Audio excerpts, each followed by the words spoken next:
원어문 홍순원의 정치 클래스 시작하겠습니다. 오늘도 어김없이 추운 날씨를 아침에 뚫고 두 분 이렇게 스튜디오에 나와주셨습니다. 감사합니다. 네, 네. 반갑습니다. 네, 네, 날씨 진짜 반갑습니다. 추운데 어떠셨어요? 오늘 아침 일찍 나오실 때 괜찮으셨어요? 네, 오늘 네. 꽤 좀 쌀쌀하더라고요. 네. 네. 저는 오늘 패딩 입고 왔습니다. 네. 너무 추웠어요. 그나마 서울만큼 눈이 내리지 그렇죠. 않아서 그렇죠. 예, 그건 좋았던 네. 것 같습니다. 그래서 부산이 또 이 수도권이 돼야 돼요.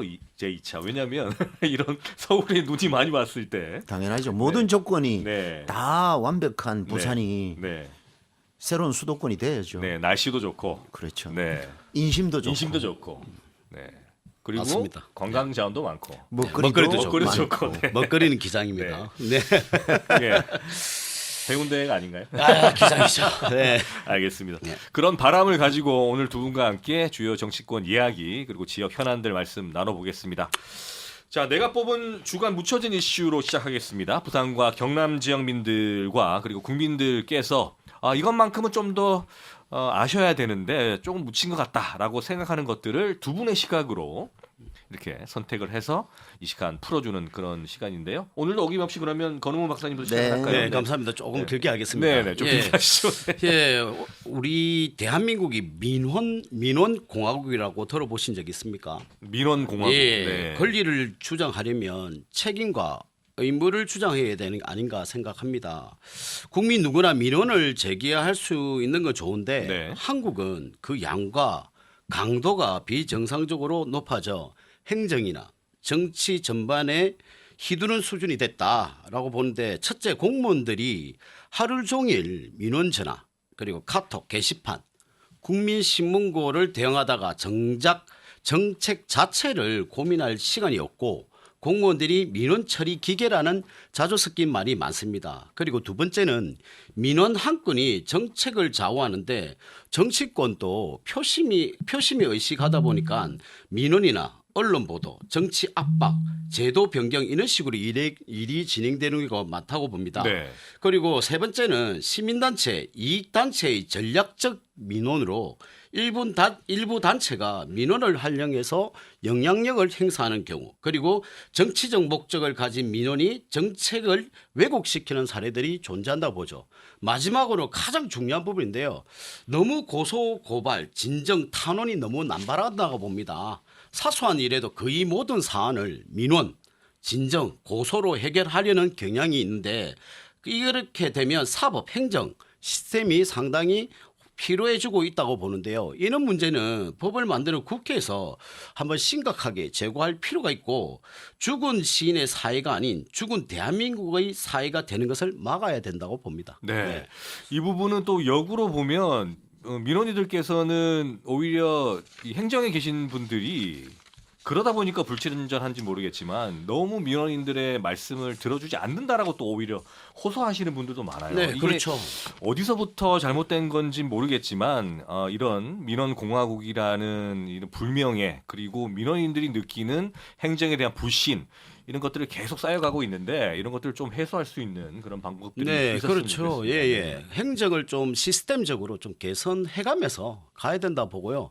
너무 민원을 듣다 보면 행정 업무가 마비되는 경우도 많고 그리고 일선 경찰이나 일반 사회 활동을 하다 보면 고소고발 민원이 너무 많다 보니까 이거는 사회 활동 즉 생활하는 게 너무 지옥인 사람도 있고 여러 가지 부분에서 진짜 문제점이 많다고 봅니다. 네. 민원 공화국 이런 문제점들도 지적을 해주셨고 또 우리 청취하시는 분들은 어떻게 느끼시는지 모르겠지만 우리 공무원 분들께서도 여러 가지로 고민들을 하시지 않을까라는 그런 생각을 하게 됩니다. 자, 주간 묻혀진 이슈 이번에는 홍순원 박사님의 의견을 들어보겠습니다. 오늘 어떤 주제를 가져오셨습니까? 네, 저는 오늘 해운대 지역에 소재하고 있는 53사단 부지 그린벨트가 풀렸다. 이렇게 소문이 많이 나 있는데 네. 사실은 아니다라는 걸 한번 파헤쳐 보고자 합니다. 네. 그러면 지금 어떤 문제점이 있는 겁니까? 어떻습니까? 그렇습니다. 53사단 부지가 한 200만 평 정도 된다고 그러거든요. 네. 예, 이 정보가 왜 그린벨트가 풀리지 않았는데 풀렸다라고 소문이 나돌았느냐. 네. 이거부터 먼저 한번 점검을 해볼 필요가 있지 않겠습니까? 네.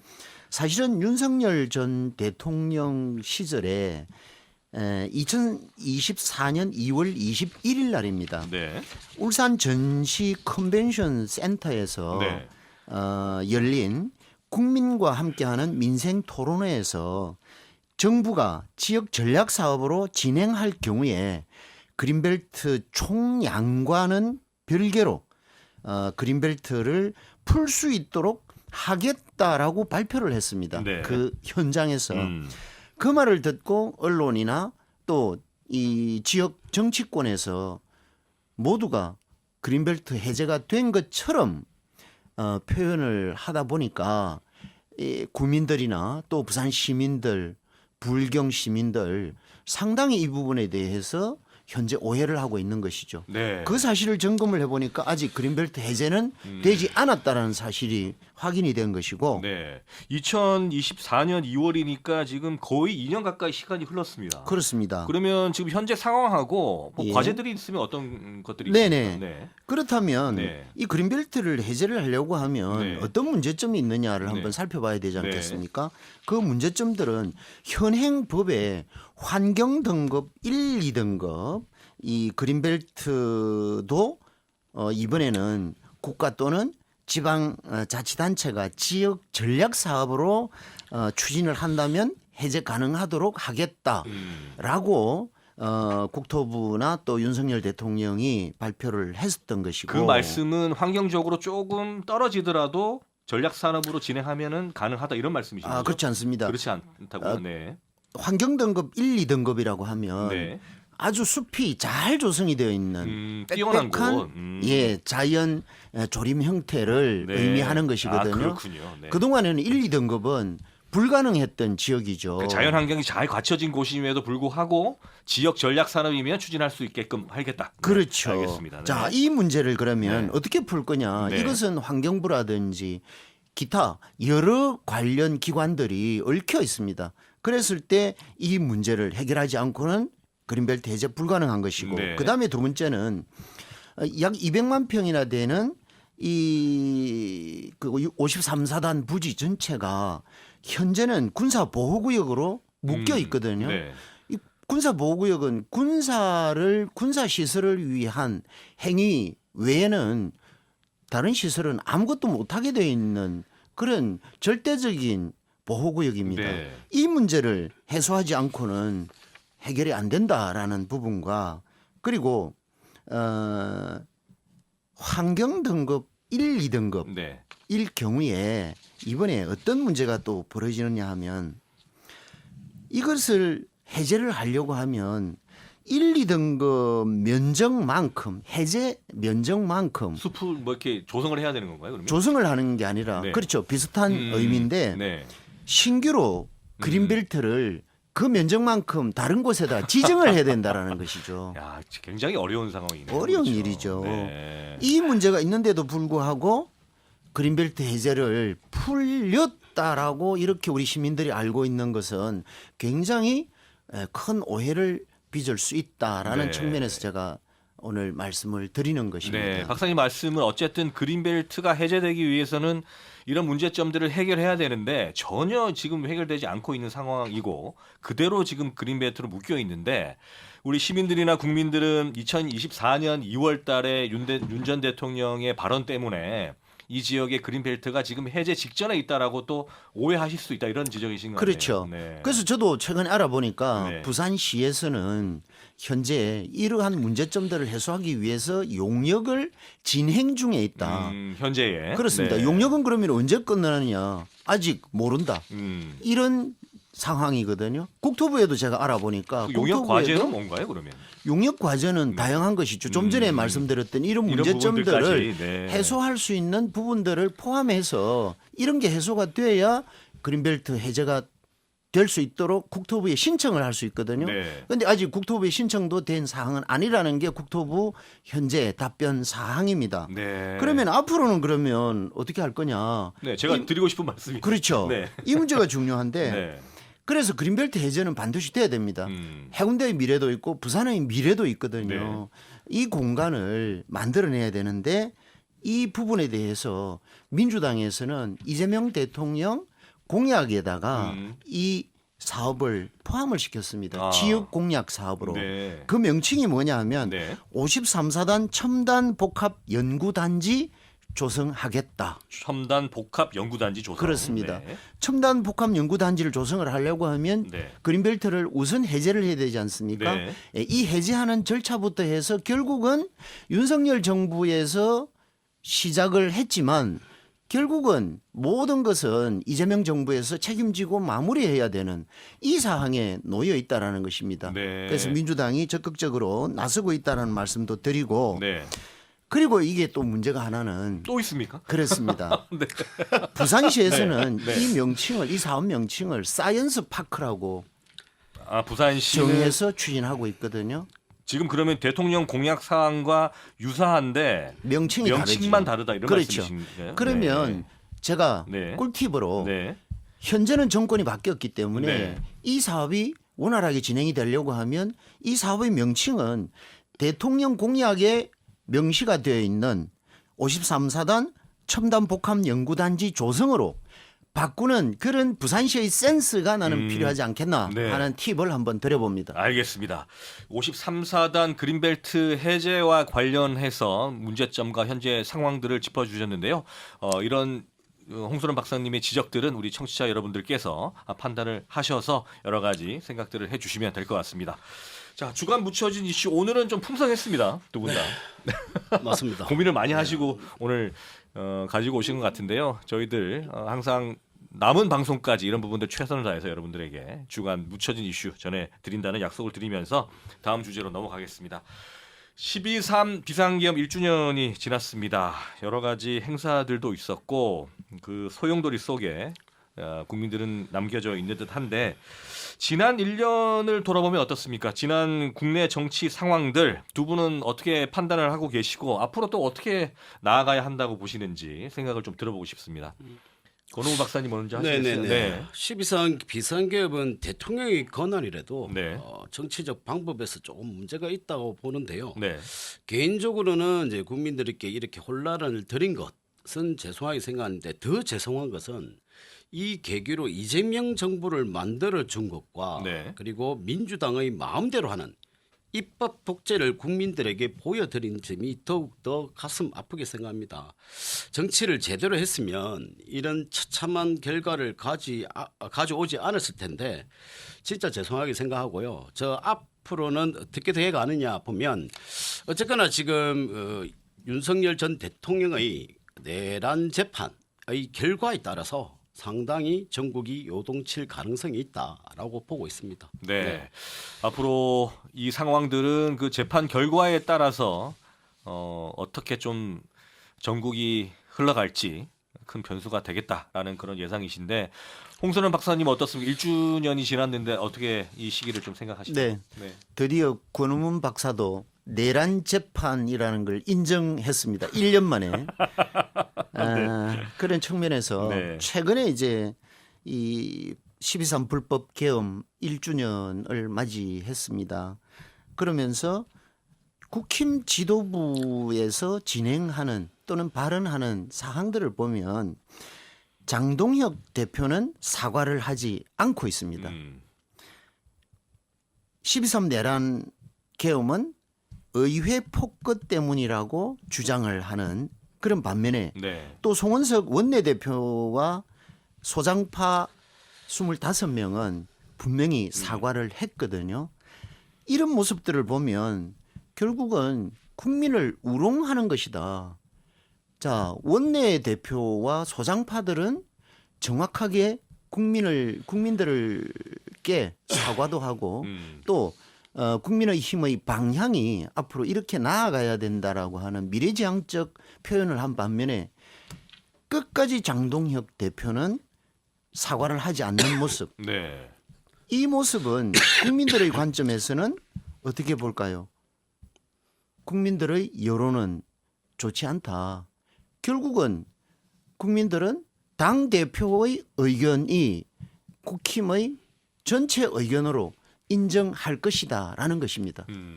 자, 제가 말씀드린 내란 재판을 인정하는 게 아니라 윤석열 전 대통령이 탄핵 헌법재판소에서 탄핵 당했을 때는 비상계엄에 대한 위헌적 위법적인 문제가 있어서 탄핵이 된다는 내용이 들어와 있고 그때는 내란이라는 행위를 뺐습니다. 그걸 누가 뺐냐? 민주당에서 뺐어요. 지금 앞에 본인이 그래, 내란 아니요. 재판이라고 지금 얘기했는데 내란 재판이라는 명칭이 되어 있기 때문에 제가 말씀드리는 거고 지금 지기현 판사가 하고 있는 이 내란 재판이라는 이 이야기를 어쨌거나 기소를 했기 때문에 그런데 지금 민주당 법사위에서도 여당 주도의 내란 전담 재판부 그다음 법 왜곡죄 등을 통과시켰는데요. 저는 이렇게 하는 이유가 불안하다고 보거든요. 어떻게 이제 결과적으로 이 재판이 네. 그래서 이 재판이 유죄냐 무죄냐 아니면 일부 유죄냐에 따라서 전국이 요동친다고 제가 전에 말씀드렸던 거였고 하여튼 이 재판에 의한 결과에 의해서 내년 지방선거와 마찬가지로 전국이 어떻게 흘러갈지 방향성이 정해진다 그래 보고 있습니다. 네. 그리고 장동혁 대표와 송우섭 그 원내 대표에 대한 부분이 뭐 투테러에 간다 이런 이야기가 있지만 어쨌거나 개개인의 국회의원은 한 명이 걸어다니는 입법기관이기 때문에 자기 의견은 표현할 수 있고 눈치를 보면서 하는 것도 안 맞다 보거든요. 그래서 지금 방향성도 지금 혼란스러운 부분이 있지만 잘 해결되면서 이번 어쨌거나 지금 내년 1, 2월 달에 이제 결정되는 거에 따라서 이제 완전하게 이제 국민의힘이 나갈 방향이 만들어지지 않나 그렇게 생각하고 있습니다. 네, 제가 송원석 원내대표의 입장 전문을 좀 확인을 했는데 어쨌든 사과는 했지만 여러 가지 민주당의 그 당시 상황들에 대해서는 또 굉장히 비판을 해놨거든요. 그렇습니다. 폭거에 대한 네, 부분이죠. 네, 네. 예, 예. 그래서 여러 가지 그 복합적인 의미가 담겨 있지 않나라는 생각을 하는데 홍 박사님 추가적으로 하신 말씀. 네, 아무튼 네. 뭐 1인 헌법기관이 보장되는 국회의원이라고 하더라도 12.3 비상계엄은 불법이라는 것은 명백하지 않습니까? 이런 상황에서 1년이나 지나고 있는 그동안에도 아직도 국민의힘 내부에서는 하나의 목소리를 내질 못하고 있다라는 것. 이것이 어디에 있느냐? 결국은 장동혁 당대표의 문제점을 우리는 지적하지 않을 수 없는 것이죠. 지속적으로 당대표는 강성 지지층에 대한 눈치만 쳐다보고 있는 이 모습이 얼마나 안타까운지 우리 국민들은 다 알고 있다라는 겁니다. 네. 그래서 이 결과는 모든 여론조사 결과들이 결국 국민의힘을 지지하지 않는다라는 것을 국민의힘 쪽에서는 좀 인지를 하고 인식을 하고 미래지향적 그리고 여야 협치의 구조로 나아갈 수 있는 한 목소리를 낼 수 있는 국민의힘 내부 구조가 좀 되면 어떨까 하는 그런 걱정스러운 말씀을 드려봅니다. 그렇다 보니까 그 한동훈 전 대표가 여의도에서 거리에서 사과를 하면서 오히려 그게 더 많이 주목을 받았어요. 그 부분하고 좀 연계해서는 국민의힘 상황이 어떻습니까? 한동훈 전 대표도 말씀을 하실 수 있죠. 네. 사과에 대한 부분도 있을 수 있고 뭐 표현의 자유가 있으니까 되는데 저희가 강성 지지층의 눈치만 본다. 사실 강성 지지층의 눈치를 보는 건 민주당이거든요. 개딸들이라든지 이 부분에 의해서 좌지우지되는 부분이 많다고 보고요. 지금 어쨌거나 지금 비상계엄에 대한 부분은 그 원래 원인이 뭐 28별 탄핵 그리고 예산 삭감 이런 부분의 정부 마비에 대한 부분은 어찌 보면 이 말씀을 드릴 수는 있지만 지금 현 상황이 먼저 과거에 이루어졌고 이 상황을 어떻게 국민의힘에서 방어할 수 있는 부분은 어쩔 수 없이 여러 목소리가 나온다는 것은 당이 건강하다는 뜻이거든요. 민주당처럼 일제 독재로 가는 부분보다는 낫다고 보는 거고요. 그 표현은 국민들에게 대한 메시지는 정치인이기 때문에 언제든지 낼 수 있다고 보고 있고 그리고 이 방향이 조금 과도기적인 부분이기 때문에 더 나은 결과물을 도출하지 않을까 그렇게 생각하고 있습니다. 네, 네. 두 분의 말씀을 들어보니까 아직도 비상계엄과 여러 가지 정치적 상황이 가야 할 길이 좀 더 남아 있는 것 같습니다. 그래서 국민들은 어차피 정치권의 그 상황 속에 이 삶을 이어갈 수밖에 없는데 그때까지 좀 정리가 될 때까지 좀 혼란 속에 있지 않을까라는 우려도 되는 것 같습니다. 그렇죠. 네. 저도 4분 오열되어 있는 국민의힘 현재의 모습을 가지고 네.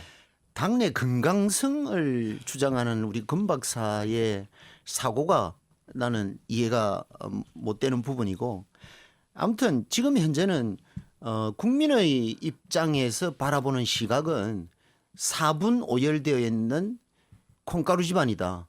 이것을 걱정하고 있는 것입니다. 그래서 하루라도 빨리 이런 부분들을 해소를 해서 진정한 정책 대결을 통해서 여야가 존재하는 그걸 바탕으로 대한민국의 미래를 만들어낼 수 있는 그런 여야 정치 구조가 좀 되면 참 좋겠다. 알겠습니다. 그렇게 이 말씀드리고 콩가루 집안이라 했는데 그래 치면 문지석 더불어민주당 원내 수석 네. 부대표와 김남국 대표실 디지털 소통 비상한 사이에서 네, 5초만 드리겠습니다. 인사청탁이 되면 현지 누나에 대한 추천할게요. 이 자체도 문제면 알겠습니다. 이 자체 정부 자체도 문제가 있다고 보는 거죠. 알겠습니다. BBS 그리고 라디오- 지금 장경태 네, 의원의 잘못됐습니다. 성추행 사건도 네, 마찬가지고 알겠습니다. 이런 콩가루라고 하는데 네, 제보고 BBS 지금 여러 가지 네. 있는 데서 콩가루란 건 말이 안 검사님, 맞다. 네, BBS 라디오 여기서 마쳐야 되고요.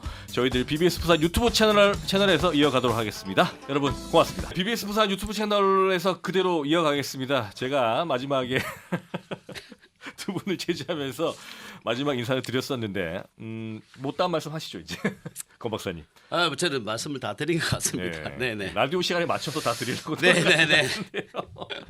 알겠습니다. 그럼 다음 주제로 넘어갈까요, 박사님? 네네 넘어갑시다. 네. 자, 이 얘기는 어쨌든 지방선거까지 계속 이어지기 때문에 저희들 정치 클래스가 끝나더라도 BBS 선거 특집은 이어집니다, 여러분들. 그때 계속해서 우리 취재 기자들 그리고 여의도 정치 평론가들 함께 다 모시고 얘기를 나눠보도록 하겠습니다.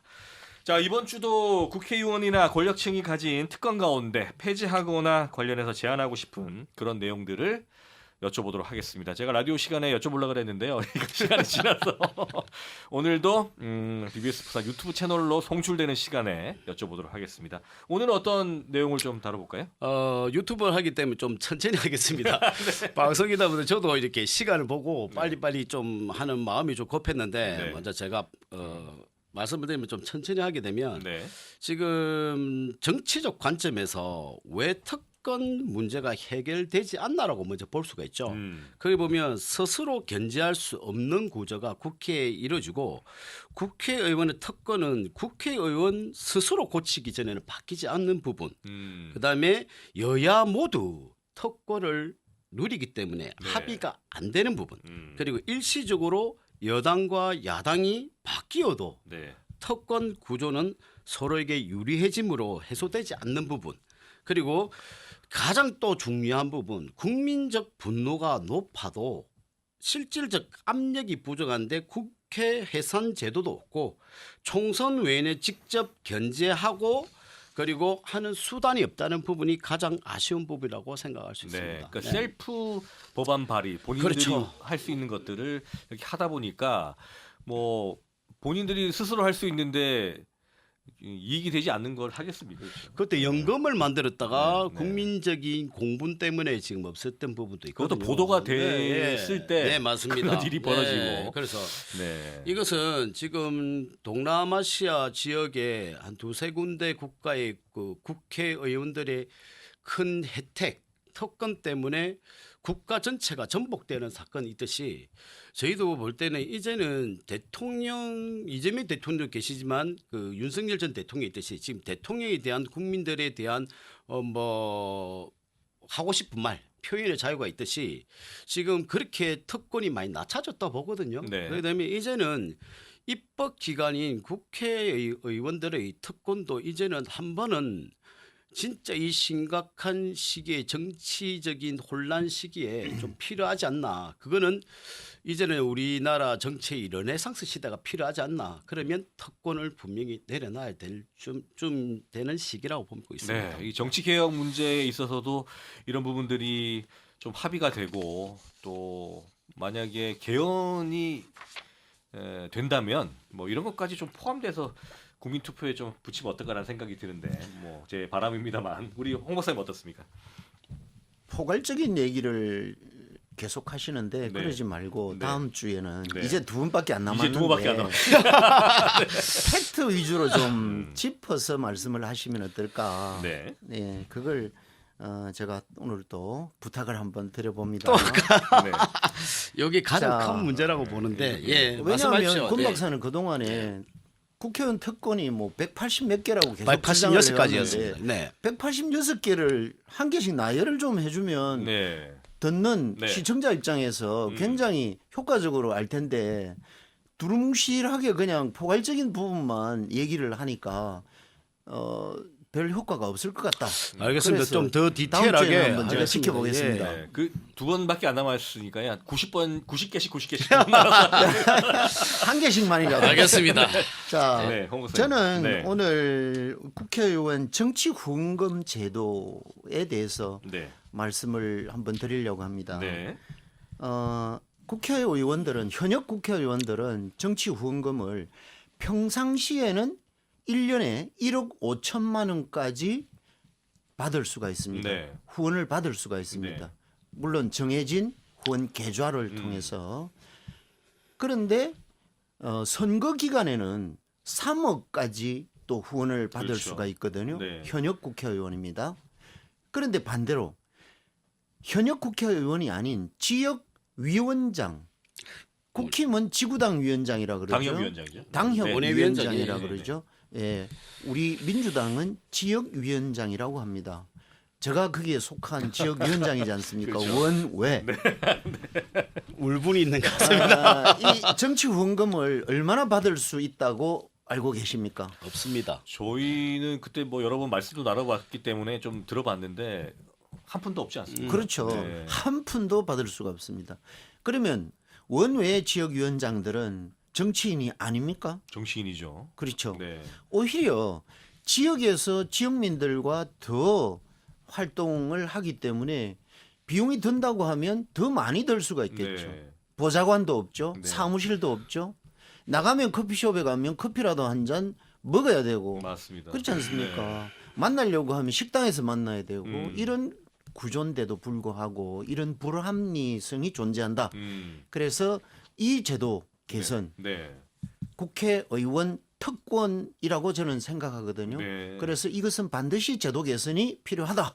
이렇게 주장하고 싶습니다. 보통 우리가 이 강자 약자라고 이게 구분을 할 때 보통 약자들한테 좀 인센티브를 더 주지 않습니까, 사실. 근데 지금 구조는 정치 후원금 말씀하시니까 강자한테 더 좋은 칼, 방패 이런 것들을 더 몰아주는 그런 경우 같네요. 제가 볼 때는 뭐 제가 물론 국회의원 되지를 못해서 네. 참 아쉽습니다만은 국회의원 중심으로 모든 게 다 만들어져 있다. 그래서 이런 것들에 대한 불합리성은 국회의원들 스스로 네. 이게 내려놓지는 못할 겁니다. 네. 그렇다면 국민적 관심의 대상이 되어야 이것들도 변화가 일어날 수 있다라는 말씀을 드리고 싶습니다. 네. 언론에서도 좀 많이 도와주시고 네. 제가 경쟁이 어떤 발판이 좀 마련돼야죠. 네, 그렇죠? 제가 네. 국회의원 특권 폐지 운동을 좀 강력하게 부르짖는데 어찌 보면 지금 홍 박사님께서 네. 더 많은 좀 울분이 있으신 것 같습니다. 아니, 좀 이거 이 실제 특권에 대해서. 현장에서 많이 그렇죠. 느끼신 부분이니까. 그래서 저도 네. 볼 때는 그 부분에 대해서는 진짜 동감하고요. 먼저 뭐 메이저리그와 마이너리그를 판단하는 것도 아니고 같이 지역위원장으로서 배지를 다느냐 안 다느냐에 따라서 이 격차가 너무 벌어지는 것 같고 우리 홍 박사님께서도 오랜 시간 동안 지역위원장 하고 계시는데 선거도 출마하시고 하는데 저는 이 부산뿐만 아니라 전국에 볼 때도 이 지역위원장들이 상당히 어렵게 가고 있습니다. 정치를 하기 위해서 네. 개인 사비를 들여야 되고 네. 후원금이라는 부분도 없기 때문에 그러면 대안을 제시한다고 생각하면 세비를 줄이고 네. 후원금을 늘리되 이 후원금은 국민들이 잘할 때 저 네. 정치인은 정말 잘하고 있다. 내하고 맞는 사람이라고 생각하는 분들이 이 후원금을 넣어주는 이런 형태가 더 좋지 않을까. 세비도 받고 후원금도 받는다는 자체는 양날의 칼을 다 들고 다닌다는 뜻이라고 보고 있기 때문에 네. 좀 이 부분도 좀 개선이 필요하지 않나라고 네. 생각합니다. 이 정당법상 정당으로 등록이 돼서 그 정당 내에서 활동하시는 정치인들이 어떻게든 국민적 후원을 받고 좀 활동할 수 있는 그런 기반은 좀 있어야 원내 정치인들하고 대결 속에서 또 건전한 경쟁이 되지 않겠습니까? 국민들을 그렇습니다. 위해서. 네, 맞죠. 저도 배지를 못 달아봤지만 네. 정말 고생하신다고 저도 인정합니다. 네. 네. 지역위원장을 하시면 더 힘든 상황이 될 것 같습니다. 네. 또 그 지역 그 위원회를 이끌어가야 되기 때문에 네, 그런 점에서도 이런 변화들이 좀 필요하지 않나라는 생각을 저희들 한번 해봤습니다. 자, 부산시가 국비 10조 원 시대를 열었습니다. 구군별로도 국비 확보 관련해서 평가들이 있는데 두 분의 지역구는 어떻습니까? 이번 부산시의 국비 10조 원 시대 확보 전체적으로 한번 두 분 지역구 위주로 해도 좋습니다. 좀 평가를 해주시죠. 저는 전체적으로 보는데요. 네, 전체적으로. 예, 네. 이번에 역대 최대 국비를 확보했는 배경에는 부산시와 지역 국회의원들의 긴밀한 공조가 있었다라는 네. 게 언론에 나왔고요. 거기에 국민인뿐만 아니라 18명 정도 되는 국회의원들이 모든 그 국회의원들이 애를 썼다. 특히 국회 예산결산 특별위원회인 김대식 의원이 조금 나름대로 부산 지역 그 의원들과 좀 맞아서 네. 좀 당초 정부 안에 빠져 있던 핵심 사업들을 이번에 국회 심의 단계에서 되살린데 결정적인 역할을 했다고 그렇게 말씀을 하고 있습니다. 기장구는 뭐좀 네, 91억 원 정도가 지금 확보가 더 되었고 네. 이제 첨단 반도체 산업 쪽하고 원래 지금 하고 있는 원자력 의약원 쪽하고 네. 좀 개발 R&D 사업 쪽으로 많이 간 거로 알고 있습니다. 네. 그 당협위원장이 열심히 하신 건가요? 열심히 하신 거죠. 지금 네, 알겠습니다. 예, 저희 당협위원장뿐만 네. 아니라 다른 지역 당협위원장 즉 국회의원을 그 배지를 달고 있는 분들이 예산 확보에 대해서는 상당히 다 열심히 뛰지 않았나 그렇게 알겠습니다. 생각하고 있습니다. 해운대는 어떻습니까? 전체적으로 좀 국비 확보 문제. 해운대의 관점이 중요한 것은 아닌 것 네, 같습니다. 네. 부산 전체를 놓고 보면 네. 권역별 그 국비 투자 대상이나 또 사업 대상으로 설정을 하기 때문에 기초단체 수준의 투자 규모를 산정하기는 굉장히 어려운 게 바로 국비의 구조입니다. 네. 그래서 한번 부산시 2026년도 국비 확보 상황을 한번 말씀을 드려보면 네. 먼저 작년 2025년 같은 경우에 부산시가 9조 2,300억 확보를 했었거든요. 네.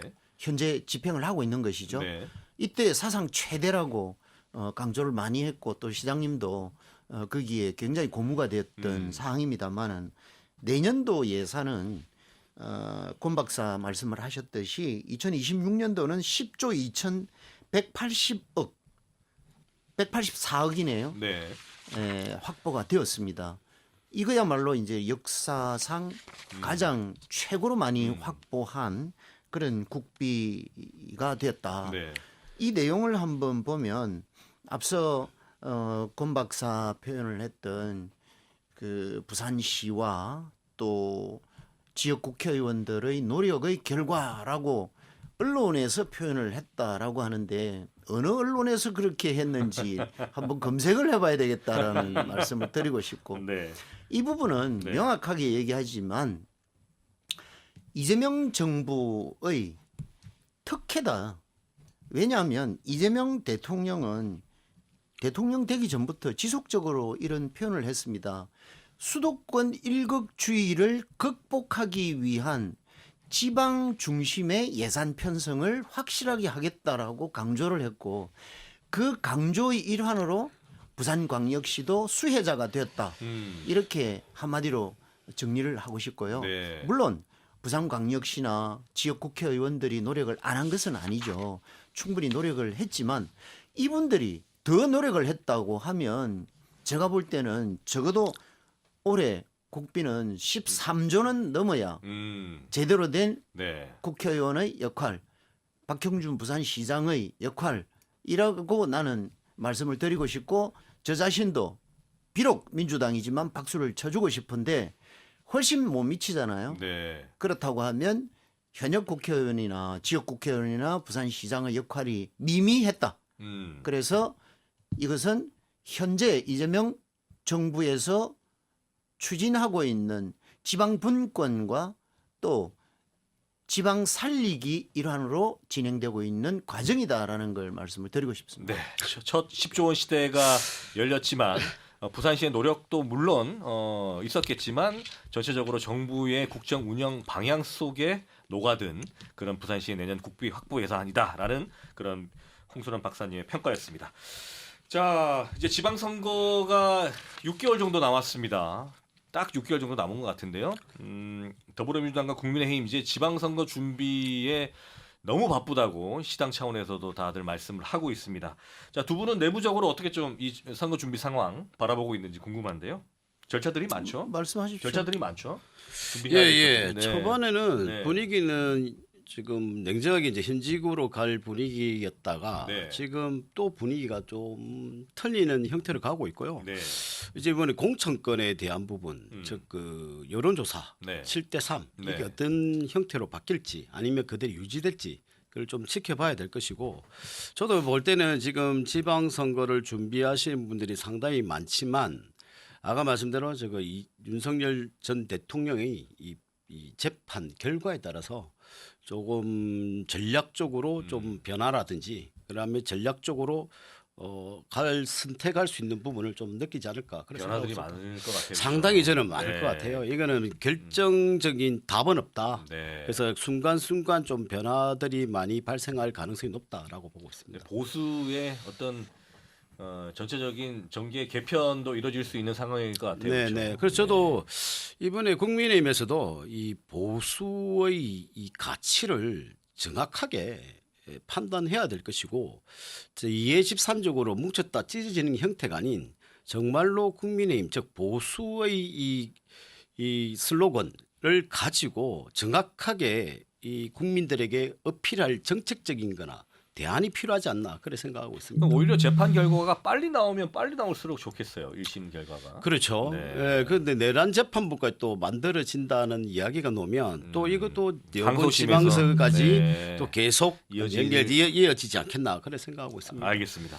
더불어민주당도 지금 절차들이 많죠. 지금 준비 사항 어떻습니까? 네. 박사님. 네.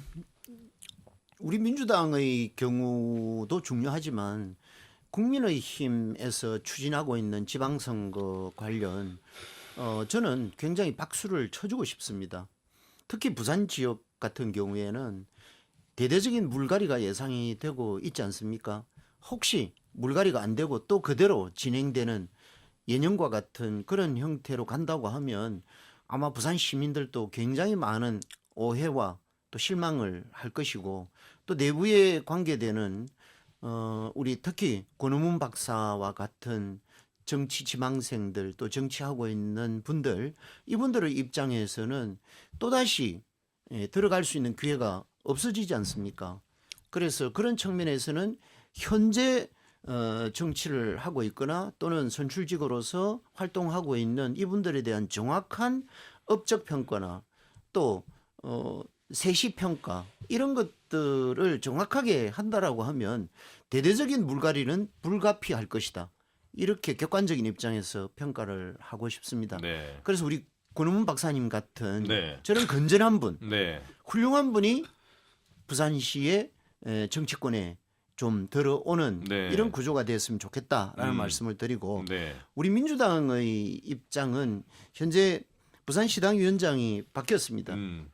지난달에 바뀌어서 변성환 체제로 열심히 활동 중에 있습니다. 그중에 지방선거 준비위원회를 가동을 하고 있고 준비위원회에서는 그동안에 치러졌던 선거에 대한 문제점들이나 네. 또는 공천 과정에 있어서 불확실성이나 또는 불공정성 이런 것들을 어떻게 타파하고 극복할 수 있는지 미연에 방지하자라는 차원에서 연구 활동을 시작했다라는 말씀을 또 조사 활동을 시작했다라는 것을 말씀을 드리고 전적으로 이제는 내년 6월 3일 지방선거에 올인할 수밖에 없지 않습니까? 네. 그래서 해양수산부 이전과 관련 해양수산부 주변 공공기관 이전 그리고 해운 대기업들의 부산 이전 이런 것들이 차질 없이 진행될 수 있도록 민주당 부산시당에서는 철저하게 준비하고 있다. 이렇게 말씀드리고 싶습니다. 어제 저희 BBS 아침 저널 시간에 전재수 장관이 나오셨어요. 나오셔가지고 시장 출마 여부를 물어봤는데 장관이 되든 안 되든 삼선 의원으로서 민주당의 유일한 부산 의원으로서 출마 얘기가 나오는 건 당연한 거 아니냐 이런 식의 말씀하셨어요. 예, 그렇기 때문에 뭐 그런 정치적 해석을 너무 할 필요는 없다라는 뉘앙스로 말씀을 하셔가지고 상황과 뭐 그때 맞게 정치적으로 뭐 판단을 하면 될 것이다라는 그런 뜻으로 저희가 해석을 했습니다. 전재수 장관님 본인 네. 입으로는 지금 현재 네. 말씀하실 상황은 아니죠. 네. 현재 많은 또 부산 입장에서는 대단히 중요한 해양수산부 이전과 그렇습니다. 관련해서 네. 해양수도 부산을 만들어야가는 또는 대한민국 해양강국 대한민국을 만들어 가야 하는 중심에 있는 분으로서 말씀을 할 수는 없지만 지방선거를 준비하고 있는 저 홍순헌의 개인적인 입장에서 개인적인 볼 때는 입장입니다. 네. 출마를 하셔야 한다. 네. 맞습니다. 알겠습니다. 네. 예, 저희도 볼 네. 때는 이번 국민의힘에서도 탄핵 정국과 여러 가지 정치적인 이 상황들이 1년이 흘렀는데 이번 6월 3일 지방선거를 위해서 민주당에서는 우리가 속된 말로 올인을 할 것이다. 기회라고 생각하는 게 2018년도 정도 네. 라는 생각으로 가는데 네. 저희 국민의힘에서도 그거를 잘 방어하기 위해서 나름대로 전략이라든지 뭐 여러 가지 부분을 해결 방안을 제시하지 않겠나. 그래 공천권이 정확하게 이루어지지 않겠나. 그런데 저도 뭐 취재를 하다 보니까 민주당의 내부의 분위기는 2018년 정도의 성적을 기대하지는 않는 것 같아요. 그렇죠. 네, 맞습니다. 네. 내부적으로도 그런 것 같습니다. 그렇습니다. 그래서 좀 네. 선방을 하려고 네. 이번에 이재명 정부에 대한 동력이 위해서 조금 나름대로 움직임이 좀 털려졌다라고 보고 있고요. 네. 그래서 국민의힘도 그냥 편안하게 있는 게 아니라 긴장감을 가지고 이번 6.3 지방선거를 대비해야 되지 않겠나 그렇게 생각하고 네, 있습니다. 민주당이 이번 선거에서는 어쨌든 상당수의 선출직을 확보한다는 것은 목표로 한다는 게 분명한 것 같고 네, 알고 있습니다. 예. 네, 그런 분위기 속에서 내년 지방선거 준비 여러분들께서 어떻게 양당 그리고 뭐 소수 정당들도 많습니다. 개혁신당, 조국혁신당 각 정당들이 어떻게 준비를 해 나가고 있는지 잘 지켜보시다가 소중한 한 표를 행사를 하시면 될 것 같습니다. 또 정치 클래스 시간도 12월 말까지 이어지니까 저희 방송 들으시면서도 여러 가지 생각들을 해주시면 좋을 것 같다는 생각이 듭니다. 이번 주 순서는 여기서 정리를 좀 하도록 하겠습니다. 괜찮으시죠? 네. 자, 저희들 다음 주에 찾아뵙고요. 오늘 여기서 마치겠습니다. 여러분 고맙습니다. 감사합니다.